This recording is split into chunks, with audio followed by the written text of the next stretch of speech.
नमस्कार। तो 22 नवंबर 2022 को जो था वो कंडक्ट करवाया गया था वर्कशॉप इंस्ट्रक्टर वेल्डिंग का पेपर। इसका पोस्ट कोड 991 था। इसका एचपीजीके का सेक्शन तो हम डिस्कस कर चुके हैं, परंतु आज हम हिस्ट्री का सेक्शन जो है वो डिस्कस करेंगे। और काफ़ी टाइम से आपके कमेंट्स भी आ रहे थे कि डिटेल में हर एक सेक्शन को डिस्कस किया जाए, तो हम डिटेल में ही जो है वो हर एक सेक्शन को डिस्कस कर रहे हैं, जिससे आपको आने वाले एग्जाम्स में डेफिनेटली हेल्प मिलेगी। क्वेश्चन नंबर 1 से अभी हम स्टार्ट करते हैं। बोलते हैं the capital of Pallavas was, तो बोलते हैं पल्लव की राजधानी कहाँ पर थी। अगर हम पल्लवाज की कैपिटल के बारे में बात करें तो हमने बहुत बार पढ़ा है कि पल्लव की राजधानी जो था वो कांची में थी। ऑप्शन बी सही आंसर है। इनके बारे में हमने क्या पढ़ा है, जो मोस्ट बेसिक क्वेश्चन मैंने आपको बताया है वो ये है कि पल्लव की स्थापना किसने की थी, पल्लव वंश की स्थापना। तो पल्लव वंश की स्थापना सिंह विष्णु ने की थी, सिंह विष्णु ने की थी। और मैंने पल्लव ये शब्द है, पल्लव शब्द जो है इसका अर्थ भी आपको समझाया था, बताया था। इसका अर्थ और शब्द इसका मतलब क्या है, इसका मतलब है लता। लता जो है इसका मतलब होता है। और इनके बारे में हमने एक और क्वेश्चन जो पढ़ा है वो हमने क्या पढ़ा है, वो हमने पढ़े हैं बेकुंठ के पेरुमल मंदिर। इनका निर्माण किसने कराया था, इनका निर्माण पल्लव वंश के शासक के द्वारा ही करवाया गया था। तो उनका नाम क्या था, उनका नाम था नरसिंह वर्मन सेकंड ने जो था वो इसका निर्माण करवाया था। एक हमने क्या पढ़ा है, एक हमने पढ़ा है कांची के कैलाशनाथ मंदिर। कांची के कैलाशनाथ मंदिर, इनका निर्माण किसने करवाया था, इनका निर्माण नरसिंह वर्मन सेकंड के द्वारा जो था वो करवाया गया था।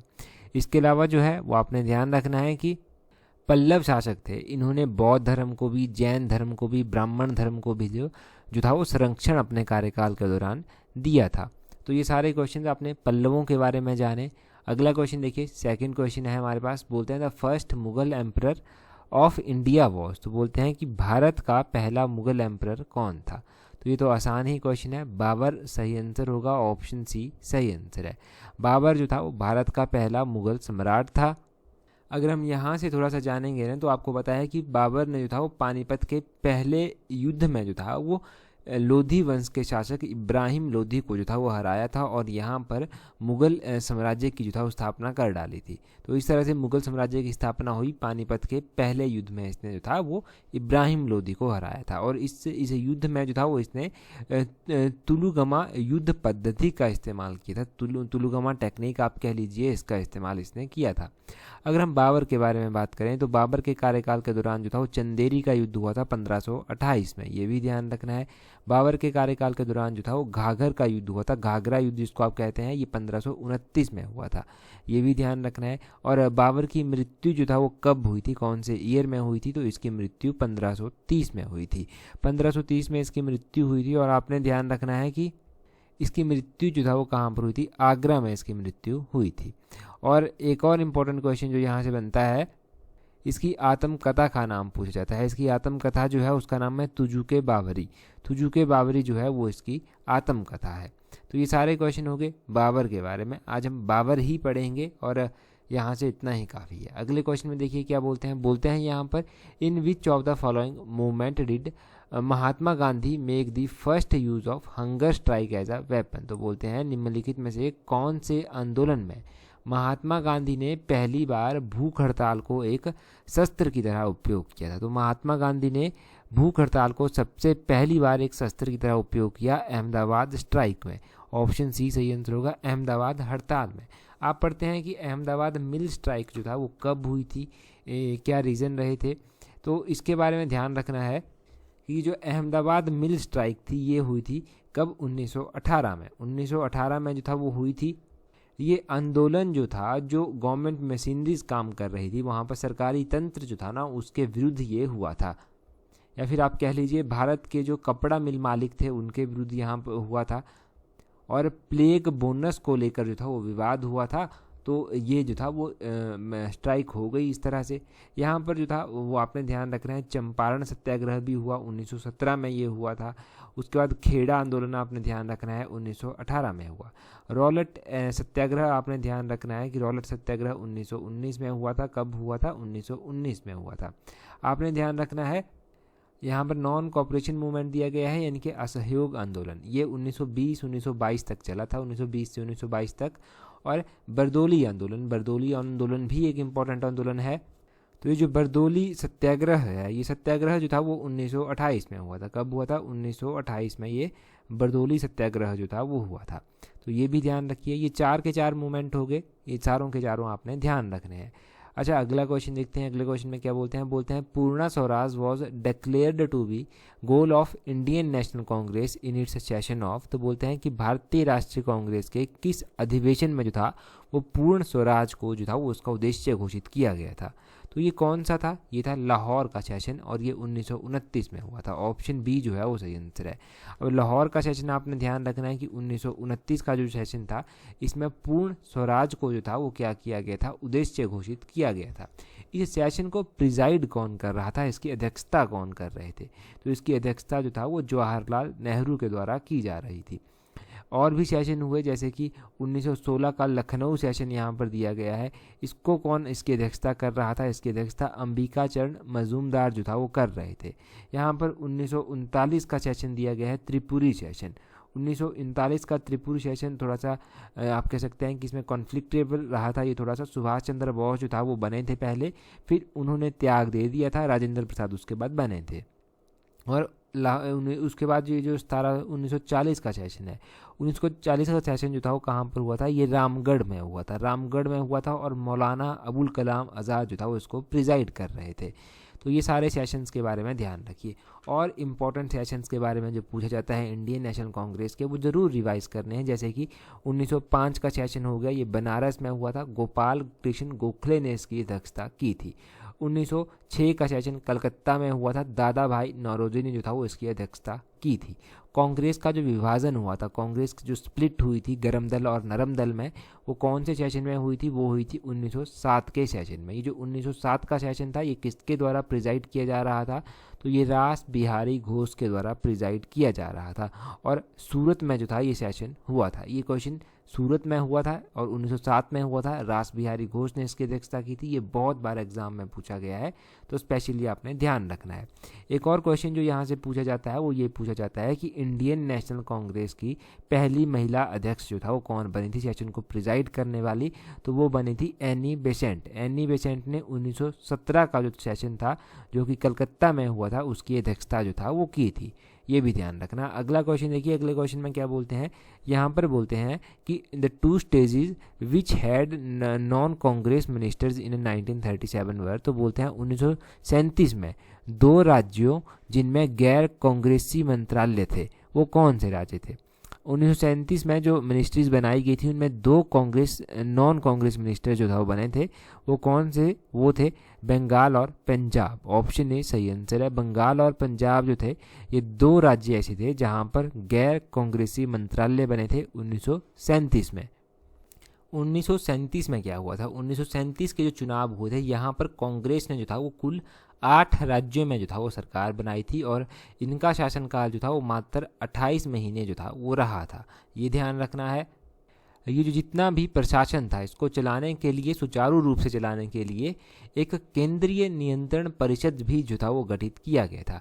इसे जो था वो संसदीय उप समिति नाम जो था वो दिया गया था और इसके सदस्य जो था वो वल्लभ भाई पटेल थे और वल्लभ भाई पटेल के अलावा अबुल कलाम आज़ाद थे, डॉक्टर राजेंद्र प्रसाद जो था वो यहाँ पर हुआ करते थे। ये आपने ध्यान रखना है। और बंगाल और पंजाब में जो सरकारें बनाई गई थी इनका नेतृत्व जो था वो कौन कर रहे थे? पंजाब में सिकंदर हयात खां कर रहे थे और बंगाल में जो था वो फजलुल हक कर रहे थे। तो ये भी ध्यान रखना है। इतना इंपॉर्टेंट तो नहीं है परंतु ज़रूर ध्यान रखना है।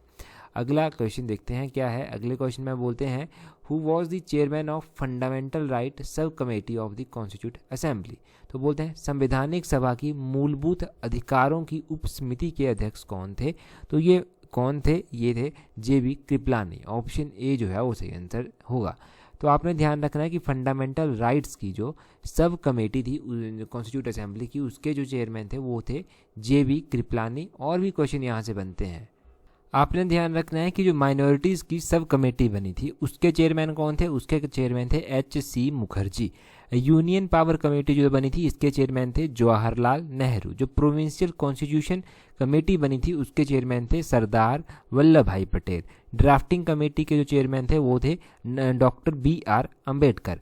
क्या राजेंद्र प्रसाद भी किसी कमेटी के चेयरमैन थे? तो ये फाइनेंस एंड स्टाफ कमेटी थी एक, उसके चेयरमैन थे। स्टीयरिंग कमेटी थी उसके ये चेयरमैन थे। ये ध्यान रखिए। यहाँ पर गोपीनाथ बरदोली भी दिया गया है। तो गोपीनाथ बारदलोई जो था ये भी क्या किसी कमेटी के चेयरमैन थे। तो एक बहुत बड़ी कमेटी बनी थी जिसका नाम था north east frontier tribal area and Assam excluded and partially excluded area sub committee. इसके चेयरमैन बने थे गोपीनाथ बारदलोई।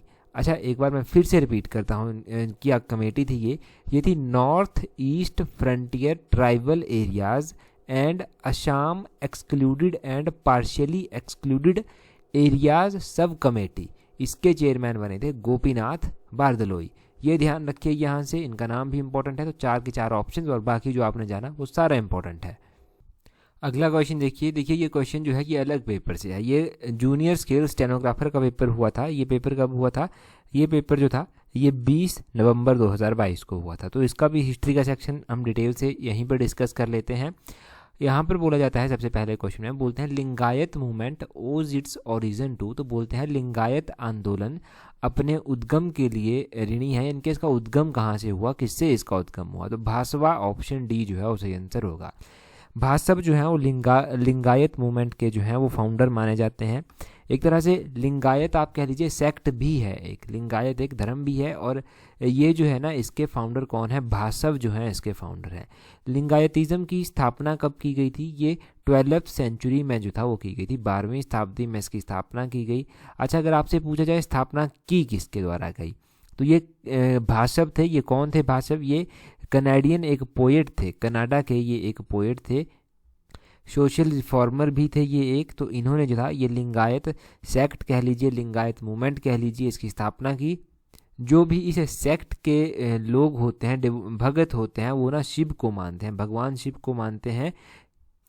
भाषव जो था ना ये किंग ऑफ कल्याणी, जिनका नाम कलाचुरी बिजाला था, इनके प्राइम मिनिस्टर भी रह चुके थे। तो ये भी पता होना चाहिए आपको। और यहाँ से यही सब क्वेश्चन बने, अगर पूछा गया तो यहीं से घुमा फिरा कर पूछ लिया जाएगा। आगे बोलते हैं अष्ट दिग्गज वर्दी कोर्ट ऑफ। तो बोलते हैं अष्ट दिग्गज किसके जो था वो राज दरबार में थे। तो अष्ट दिग्गज जो था वो किसके राज दरबार में थे? ये थे, तो ये कृष्ण देव राय के जो था वो दरबार में थे, राज दरबार में थे अष्ट दिग्गज कृष्ण देव राय के। ये जो 8 दिग्गज आप कह लीजिए जिसको अष्ट दिग्गज का नाम दिया गया, इसमें कौन कौन लोग आते थे, कौन कौन इसमें आते थे? तो इसमें जो था वो इसमें तो एक तो आते थे अलसानी, एक आते थे इसमें पेदना, एक इसमें आते थे नंदी तिम्मन, एक इसमें आते थे भट्टू मूर्ति, एक इसमें आते थे धुरजटी, एक इसमें आते थे माध्यगरी, और एक इसमें आते थे अचल राजू रामचंद्र, और एक इसमें आते थे पिंगली सुरन। तो ये 8 लोग जो था, 8 प्रधान आप कह लीजिए, 8 दिग्गज आप कह लीजिए, ये लोग इसमें आते थे।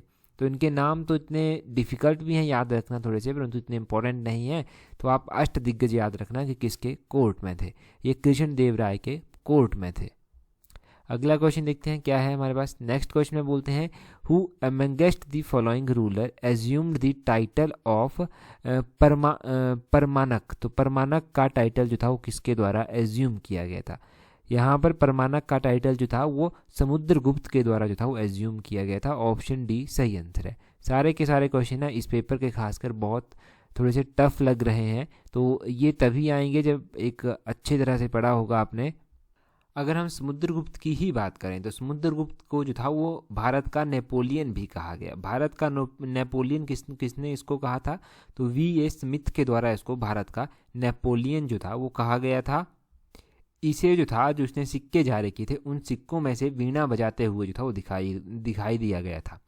तो और भी अगर हम यहाँ से बात करें तो समुद्रगुप्त के बाद चंद्रगुप्त सेकंड आए। चंद्रगुप्त सेकंड को जो था वो विक्रम आदित्य भी कहा गया। चंद्रगुप्त सेकंड के कार्यकाल के दौरान जो था वो कालिदास हुए, अमर सिंह हुए, वेताल भट्ट हुए, वरामहीर हुए, वररुचि हुए।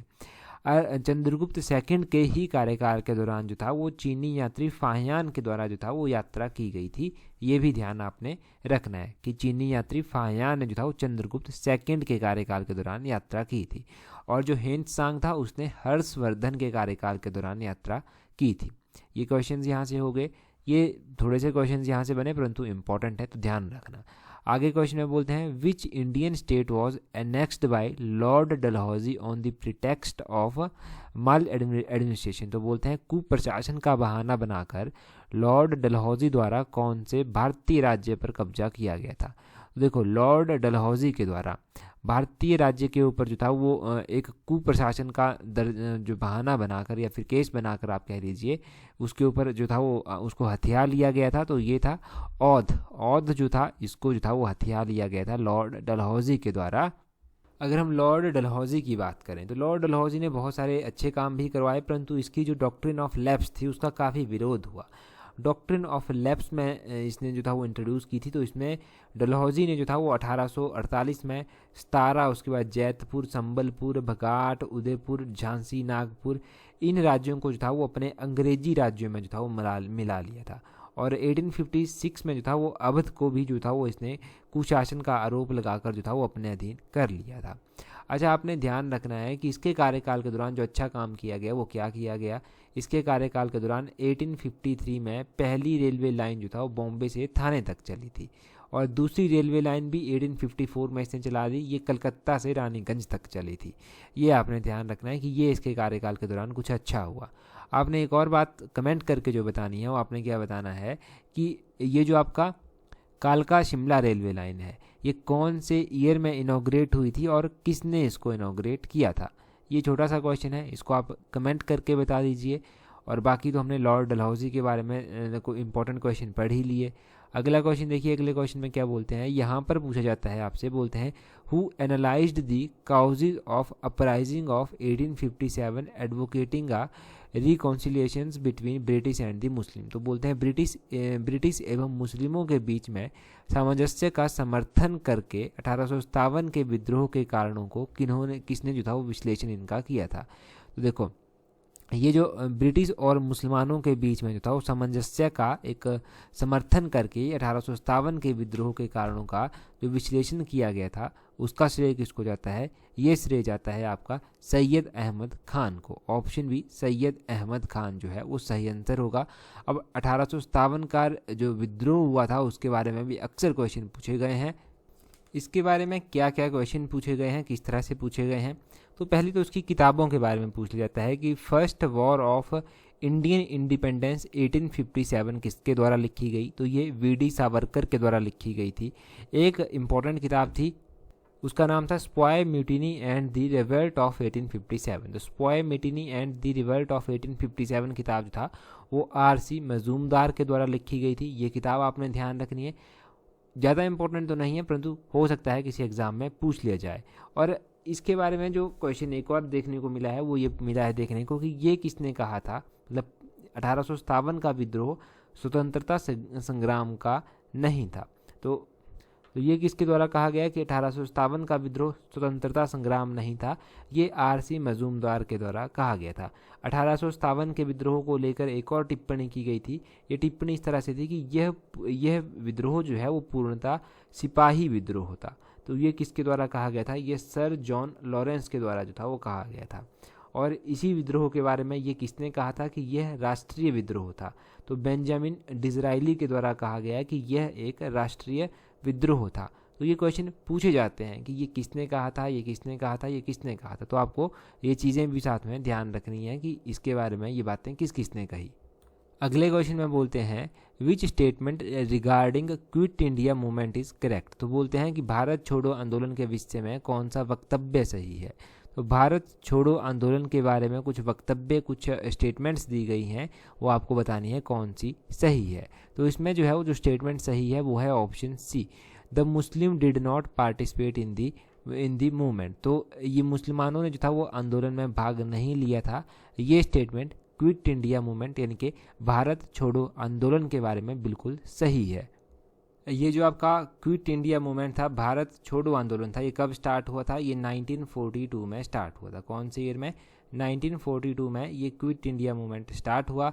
आपने इसके बारे में और क्या ध्यान रखना है, आपने ध्यान रखना है कि इस आंदोलन में जो था गांधी जी के द्वारा ये स्लोगन भी दिया गया था, करो या मरो। करो या मरो का नारा गांधी जी के द्वारा भारत छोड़ो आंदोलन के दौरान ही दिया गया।